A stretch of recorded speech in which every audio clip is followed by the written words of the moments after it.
Hey everybody, it's Armida Cancer Free 200 and it is June 30th. And y'all, Christmas is right around the corner. It's almost here, guys. Oh, better get on the ball. Anyways, this is one of my weigh-ins. I can't even tell you what number it is because I haven't checked. And I need to figure it out because I used to be really good at keeping tabs of all that. But I don't know. Anyways, I was 117 last week and I am 115 again this week. Who knew? C'est la vie. I'm not going to fight it anymore. If I gain it, I gain. If I don't, I don't. I'm not going to worry about it. You know. I'm just going to keep exercising, keep eating healthy, and doing what I'm doing, and we'll just see where this journey takes me. Well, anyways, you know what? I was working out, and I started to think, you know, what made me gain weight? What made me get to 246 pounds? What was going on in my life that I went up to 246 pounds? Because that's what I was before surgery. And I know, you know, I mean, compared to some people, it's not a lot, but that was a lot of weight for me. As a child, I was skinny. I mean, I was skinny. My mom said I looked like a little Ethiopian child, and she was afraid to spank me because I was so skinny. It didn't stop her from spanking me, but she spanked me. Anyway, but she told me she was afraid. And, yes. I'm going to be drying off so I can go to the bathroom. Okay. Okay, you don't have to, it's okay. You don't have to explain.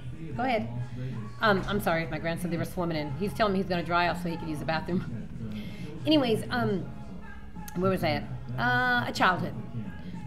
She was afraid to spank me, but, you know, we were made to eat everything on our plate, and we couldn't get off the table until we did.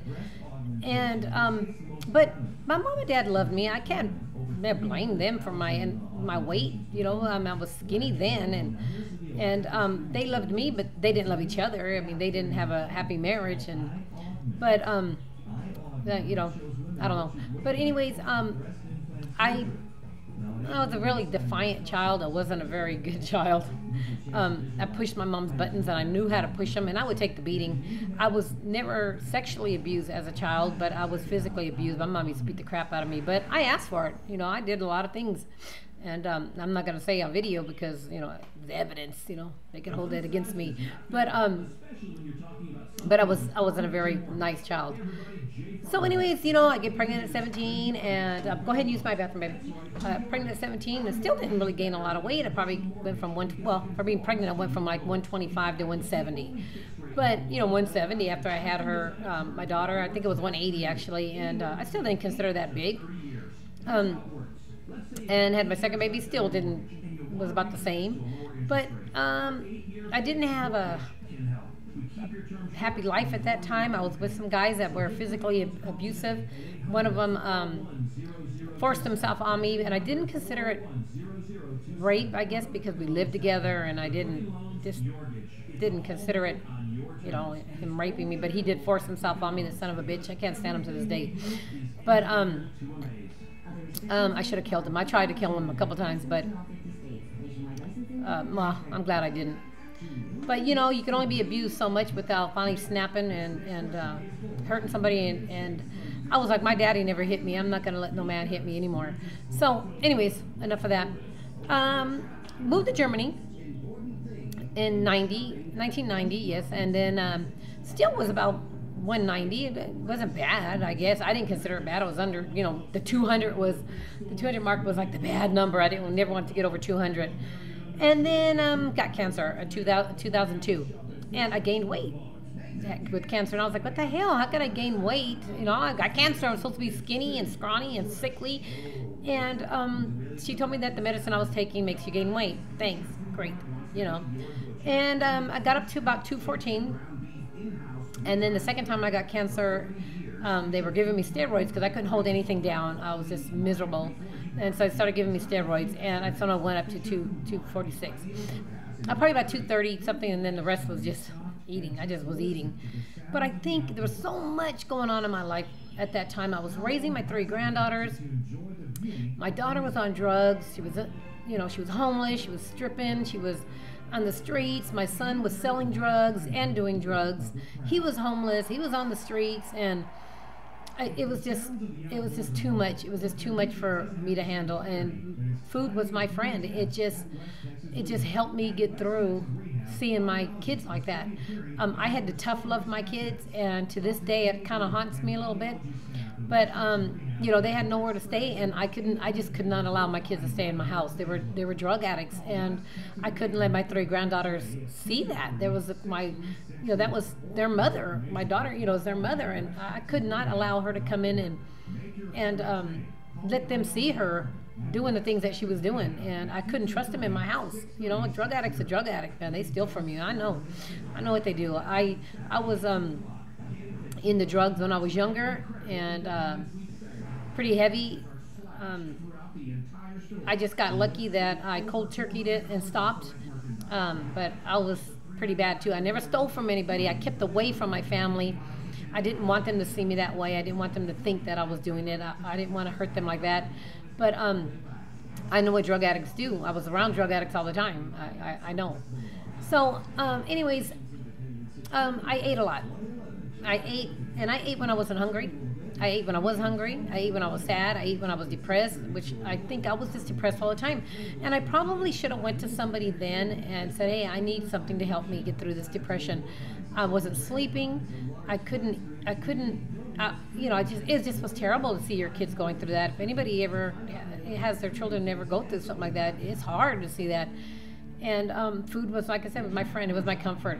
And I ate all the time. And I wouldn't eat just one plate of food. I would eat 2 plates, sometimes 3 plates. And I would sneak food in the room. I would eat all day, and then it was, to cook at a daycare, and I ate at daycare. So I'm thinking depression made me gain weight. I don't blame anybody but myself. I put that food in my mouth. I chose to put it in my mouth, and I think that because I was so depressed, food was the only thing at that time that would make me happy. Now I'm on Zoloft, and that makes me happy because I still have a lot of issues. My son just got out of prison, but my daughter is doing awesome. And actually, they're all doing good right now. I'm kind of worried about when my son when he gets out. But, he's a grown man. He's 25, 26 years old, and he's going to have to deal with his issues. I'll be there to help them, but I can't do it for them. And but right now, I feel the best I've ever felt. It's sad to think that at almost 50, because I'll be 50 this year, I am finally happy. I am finally happy with the way I look. I'm finally happy with the way I feel. I feel like I look pretty good for being 50. I don't have too many wrinkles, and I do have a lot of grays, but you would not believe that the grays came back with the chemo. And I was so happy when I lost my hair to think, oh man, my hair is going to grow back. It's going to be, dark black like it used to be. Or no, it came back like this. So you can see all the grays. Lucky me. But anyways, I feel the best I've ever felt, even raising my grandchildren. And they drive me crazy, but I love them. And I don't know what I'm going to do if they ever leave, because I will truly have the empty nest syndrome going on. My baby's 21. She'll be 21 in September. And it'll be back to me and my husband, just us by ourselves, and I'm looking forward to it, but kind of scared. And I don't want to be bored and eat and go back to that old way of thinking. So I've been really thinking about doing some volunteer work at the Cancer Society and at the schools and stuff like that. So we'll see. But I'm kind of rambling, but I've been thinking, that's probably my reasoning to gaining so much weight, that I was just so unhappy with the stuff that was going on in my life. And I have been unhappy for years.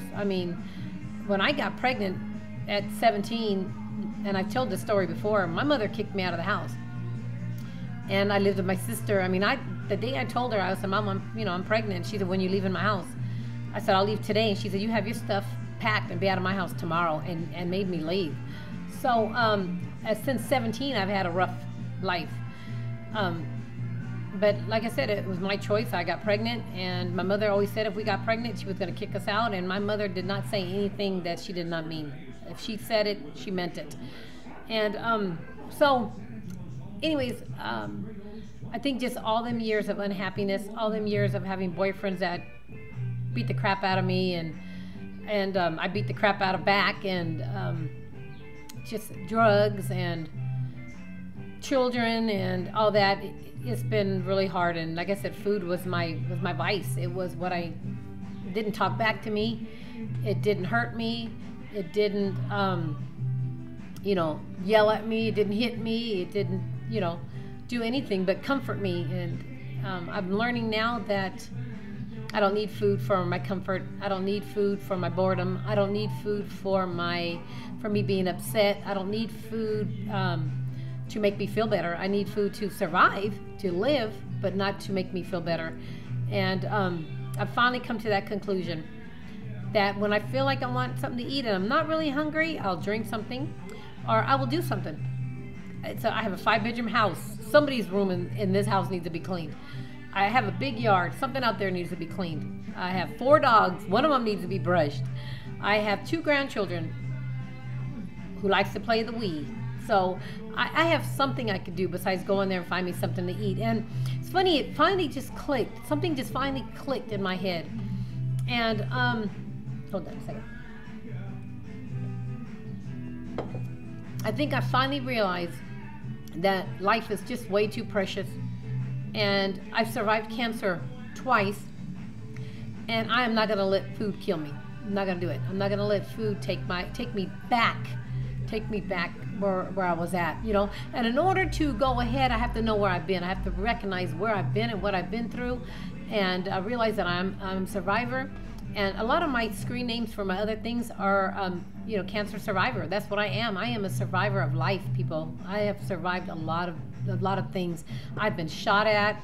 I've been chased with knives. I've been chased, with bats. I've been in wrecks. I mean, I am a survivor.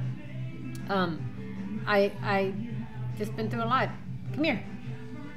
This is my grandson. Look at, he's gonna be going for his green belt. Say hi, Kirby. Hi. This is my grandson. How old are you? 8. He just turned 8. 8 years old on what day? The 27th. Oh. Isn't he a cutie patootie? He's my boy. I love him. Give me a kiss. Give me a kiss. He's at that age where he don't want to kiss me. Okay, go play. You wash your hands? Mm-hmm. All right. Okay, go swimming. Yeah. He's awesome. I love that boy. I've had him since he was 3, and he's special. He's got a place in my heart. So anyways, I love my granddaughter. I love all my grandchildren, but I'm going to really miss him when he goes because I've had him for so long, and we've worked really hard to get him where he's at because he was a drug baby, and we worked really hard to get him mentally where he is now. So, anyways, I am completely happy, people. I'm more happy than I've ever been, and I can't say it enough. And if I could get up and turn backflips, I would. I think it just finally clicked. Just finally clicked in my head that only I could make myself happy. Not food, nobody else, nothing else, just me. Only I can make myself happy with the love of God and my family. I can do anything. So anyways, y'all have a good 4th of July. Hold on a second. She's going to jump and what? Okay. Okay, hold on. I'll make it a video. Oh, okay. Okay. Anyways, have a happy 4th of July. Go on. Shut the door, please. And we're going to, we have a thing called the Pop Concert on the 13th. I mean, not 13th. On the 3rd, and we're going to go to that. And then the base here does fireworks show on the 4th, so we're going to go to that. And we're going to be home barbecuing during the day, and we'll go sit over there and watch it. And I don't know if me and my kids will get together. I think my youngest daughter will be here, but anyways, you guys have an awesome 4th of July. Don't eat too much.